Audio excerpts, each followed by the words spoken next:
Hola chicos, del octavo básico, José Calderón, su profesor de historia. La idea de este video es ir cerrando un poco el trabajo que hemos hecho durante esta semana, este trabajo en línea, a través de la guía, a través de las distintas actividades, de los videos y de los live que hemos implementado para hacer este trabajo. Fundamentalmente lo que queremos hacer es hacer un cierre del objetivo de aprendizaje que trabajamos durante esta guía, recordando que el contenido principal que nosotros vamos a trabajar, no tan solo en esta primera semana o en este objetivo, sino que durante todo este año, tiene que ver con la época que hemos denominado como época moderna. Estos 300 años entre el siglo XV y el XVIII, donde hubieron muchos cambios y muchas transformaciones que dan origen al mundo actual. El nombre de la primera unidad que nosotros comenzamos a trabajar se llama Los inicios de la modernidad, y en esta unidad trabajamos varios temas que tienen que ver con las principales características de esta época que está iniciándose en el siglo XV, que es la época moderna. Para analizar y reflexionar sobre el trabajo que hemos hecho, vamos a hacer algo que se llama sobre la metacognición.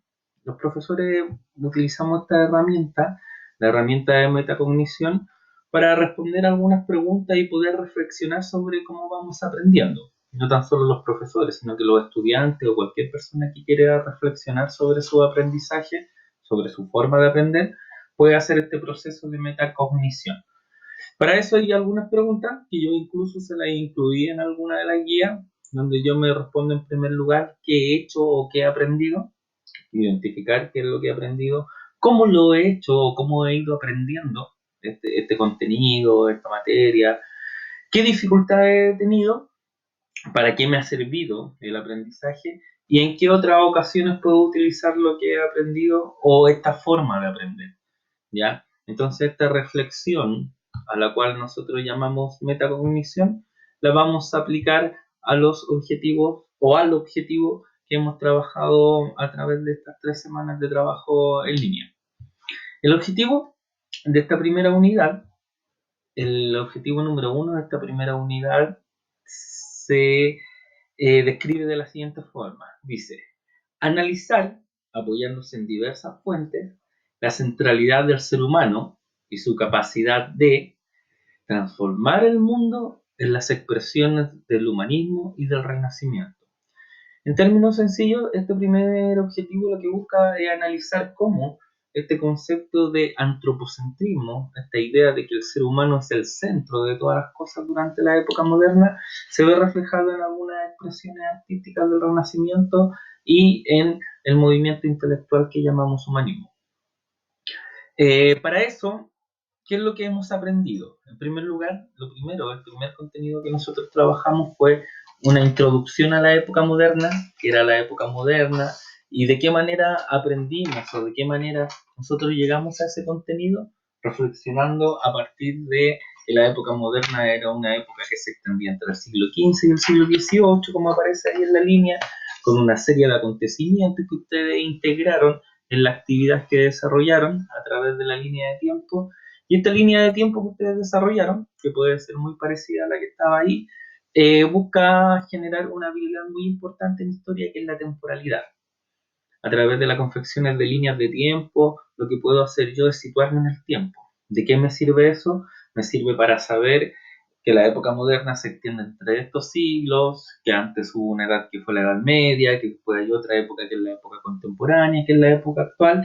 Me sirve para no confundir los conceptos, y las líneas de tiempo no solamente las puedo utilizar en historia, sino que también las puedo utilizar en otras asignaturas para ver quizá algunos procesos, la evolución de algún contenido en ciencia, historia del arte. Entonces la temporalidad es muy importante. Me sirve a mí no tan solamente en historia, sino que en otras asignaturas. Las mayores dificultades que aparecieron en esta actividad fue quizá buscar algunos acontecimientos, algunas fechas específicas, seleccionar la información de qué acontecimiento era importante o no era importante, pero principalmente se logró esta actividad que estaba en la guía número 1, el desarrollo de una línea de tiempo similar a esta, donde aparecían los acontecimientos de inicio, como la toma de Constantinopla o la llegada de los españoles a América en el siglo XV, y la Revolución Francesa, como acontecimiento de cierre de esta época moderna.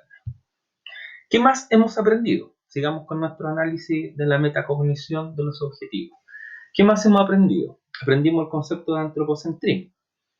¿Cómo lo aprendimos? A través del análisis de fuentes escritas, un par de textos que venían en una guía y de imágenes como la que tienen aquí. El antropocentrismo, este concepto que aprendimos a través del análisis de imágenes y de textos, plantea que el ser humano pasa a ser el centro de todas las cosas durante la época moderna.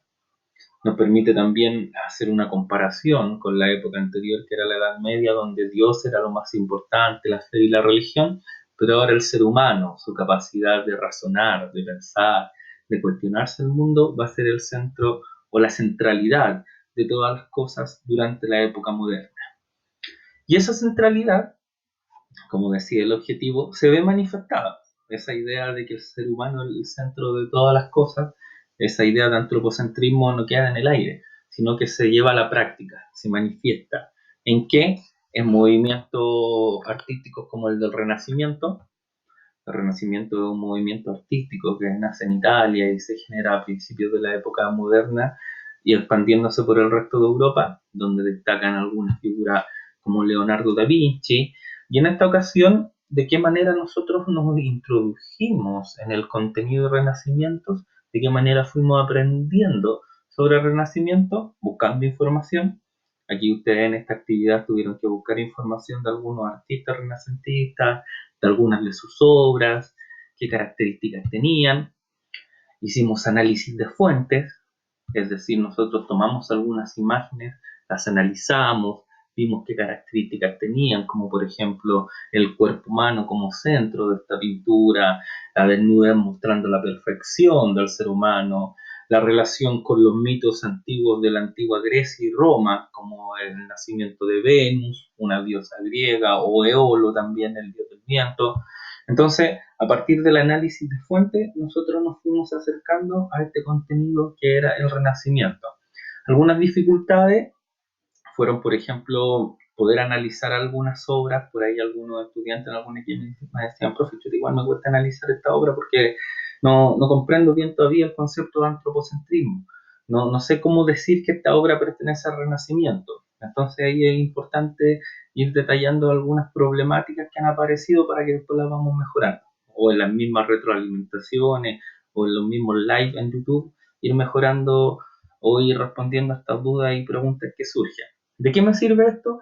Analizar fuentes, analizar imágenes es muy importante, porque las imágenes, la pintura, el arte en general, son manifestaciones del pensamiento de una época. En este caso, estas pinturas manifiestan la centralidad del ser humano, en este caso de la mujer, en la época moderna.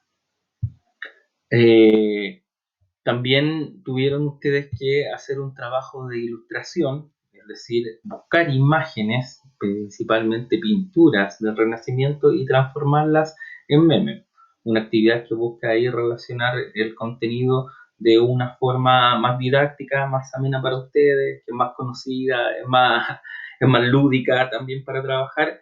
Entonces, el Renacimiento lo trabajamos a través de esas distintas actividades. Y la utilidad, como le decía, que es importante en la metacognición, saber para qué me va a servir un análisis de fuentes. Uno, para saber que si yo analizo una pintura, puedo analizar qué pensaban los hombres de esa época, que la pintaron, para darme cuenta que cada época tiene un tipo de pintura distinta. Entonces tiene bastante ventajas y bastantes utilidades el análisis de pintura y el trabajo que hicimos, y además de conocer, de tener ustedes que son principalmente cercanos a las áreas artísticas, de acercarse más a un movimiento muy importante dentro de la pintura, la escultura, la arquitectura a nivel mundial, que es el Renacimiento. Y el otro concepto que trabajamos potente fue el concepto de humanismo. ¿Cómo llegamos nosotros a conocer el concepto de humanismo? También a través del análisis de fuentes. En la guía número 3 había un texto donde ustedes tenían que sacar algunas características de qué fue el humanismo, este movimiento intelectual principalmente basado en la lectura de las antiguas obras clásicas griegas y romanas, de este análisis también de del ser humano como centro de todas las cosas, este ser humano como el hombre libre que tiene la capacidad de elegir, este libre albedrío que la mayoría de los autores del humanismo, de los escritores del humanismo, lo plasman en sus obras. ¿Cómo trabajamos también esto? Comparando el pensamiento humanista con el pensamiento medieval. Un pensamiento medieval que en la Edad Media la Iglesia, Dios, la Biblia eran la fuente de todo conocimiento, pero en la época moderna el ser humano pasa a ser el centro de todas las cosas, la reflexión, el análisis de las obras de los antiguos clásicos, como yo les decía, la expansión del conocimiento a través de la imprenta de Gutenberg, van a ser cuestiones que van a permitir que el humanismo, esta nueva forma de pensar, se expanda no tan solo por Europa, sino que a través del mundo, con algunas obras eh, reconocidas a nivel mundial, como las obras de Shakespeare, Cervantes, Tomás Moro, Erasmo de Rotterdam, Nicolás Maquiavelo, por nombrar algunos. Y respecto a eso, una de las formas en que nosotros nos acercamos al contenido del humanismo fue a través de la investigación y la creación de un factbook donde ustedes investigaban específicamente un autor del humanismo, algún escritor, algún filósofo, político, abogado, teólogo, y buscaban algunas características. Así ustedes investigaban sobre un pensador humanista y creaban este perfil de Facebook en esta aplicación que es Fakebook, para demostrar que ese pensador es, digamos, un pensador humanista. Ahí tenían que buscar alguna información personal, algunas de sus obras o algunas de sus citas y frases.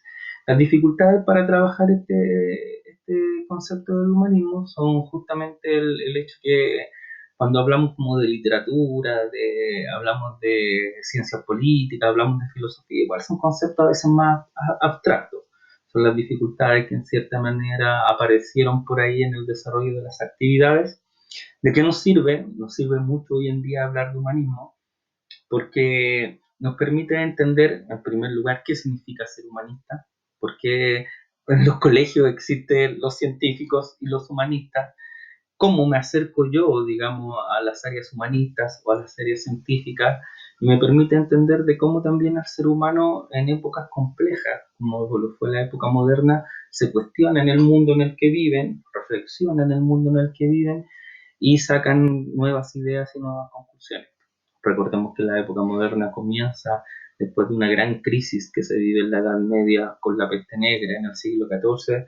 Entonces, la época moderna es un renacer del ser humano, con nuevas ideas, con nuevos autores, con nuevas pinturas, nuevos pensamientos.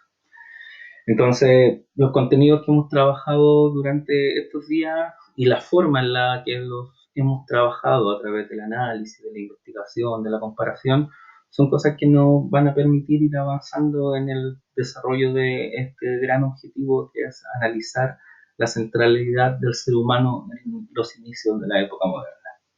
Si más o menos ustedes hicieron ese trabajo, más o menos fueron chequeando así, le entiendo al profe de lo que está hablando, y pudieron hacer esta metacognición respondiendo las preguntas que aparecían al principio, que la aprendí, de qué forma lo aprendí, de qué me sirve, cuáles fueron las dificultades y para qué lo voy a ocupar.